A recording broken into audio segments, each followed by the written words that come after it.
Returning now with a full look at weather, Weather Authority Chief Meteorologist Dan Cianca. Hey, Dan. Hey, Veronica, you were telling me about your Ugg boots, right? It'd be kind of cold outside, but they weren't warm enough to keep you warm in this cold weather. This was a narrative that I decided to try. And she's like, that didn't happen. I don't feel like we're cold enough for the Ugg boots quite yet, but the sweater definitely and the jacket, yeah. It is helpful, certainly. Let's take a live look from Domenico's on the wharf tonight. It's clam chowder weather tonight. You want to warm up with a nice bowl if you're heading out and about. You know when they put it in that big old thing of bread, isn't that just wonderful? It just warms the heart, right? Pretty nice night out there. It is cooling off a bit. We've had a few high clouds passing through the opposite direction of which my hands just swept. Some more like that. These clouds just kind of slowly encroaching in from the west. Weak high pressure remains in control across the western United States right now, but there is a weak trough of low pressure trying to dig down. We see it right here. This is actually the one that we were talking about last week when I mentioned we could potentially see some rain this coming week. Well, it's not going to happen. This thing is dry. It's not all that strong. It's just going to see a slight decrease in our temperatures for the next couple of days as it passes by. Then beyond that, look at this big ridge of high pressure, this big blob of orange. Look what happens to it. It just comes in, sets up shop. It's on its way over for Thanksgiving. Hope you have extra turkey because you're going to need it. This thing's got a big mouth and it's hungry. It wants the turkey. Probably some gravy. What else do you guys like for Thanksgiving? You like the green bean casserole? That stuff's good. I bought my turkey today, finally. I'm looking forward to it. I usually make a turkey for our newsroom, and it's always really good, except when it isn't. But we don't talk about those years.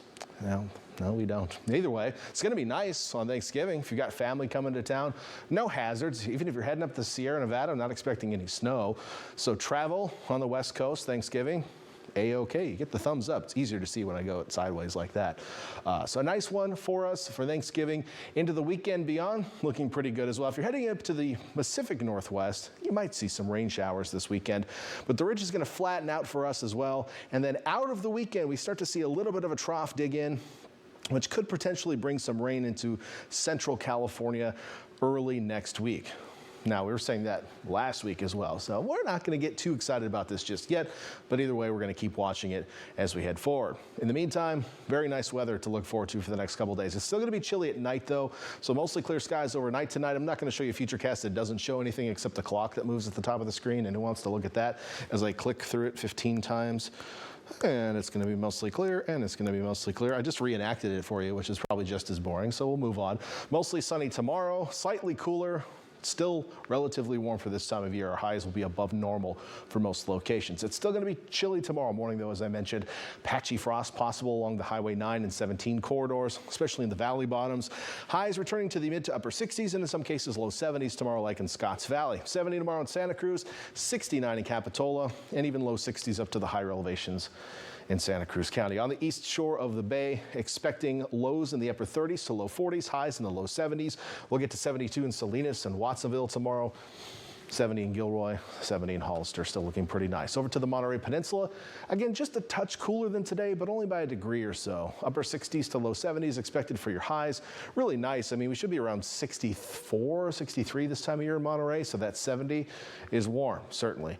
Farther to the south, we'll see highs mostly in the 70s as well, maybe a couple 60s in the higher elevations. And then as we head to our mornings, it's going to be chilly. We've got upper 20s in some of the coldest spots out there, like in our San Antonio Valley, places like Lockwood and Halone, which were at 22 this morning. That's a hard freeze, but you'll be a touch warmer, maybe like 24 in Lockwood and Halone, and the average across the valley around 27. Tomorrow, highs back to the low 70s tomorrow afternoon. Over the next 7 days, temperatures will be a little bit cooler on Tuesday on the coast. And the winds shifting back on shore could be enough to get us a little bit of fog Wednesday morning. If we have any, I don't expect a lot, but it's something I'm watching. Beyond that, we head into the holiday, it warms up. We'll cool off a little bit this coming weekend, but highs will still be seasonable to slightly warm. And we're watching for a chance of rain out of the weekend. Inland areas, you're looking pretty nice as well. Mostly sunny, a little bit frosty the next couple of mornings, but after a couple of cooler days, temperatures head upward. Should be highest on Thanksgiving, believe it or not. Perfect for some backyard football. You know, hopefully you don't get the meat sweats, though. Beyond that, we're watching for rain chances, Veronica, out of the weekend. No meat sweats. All right. Thank you, Dan.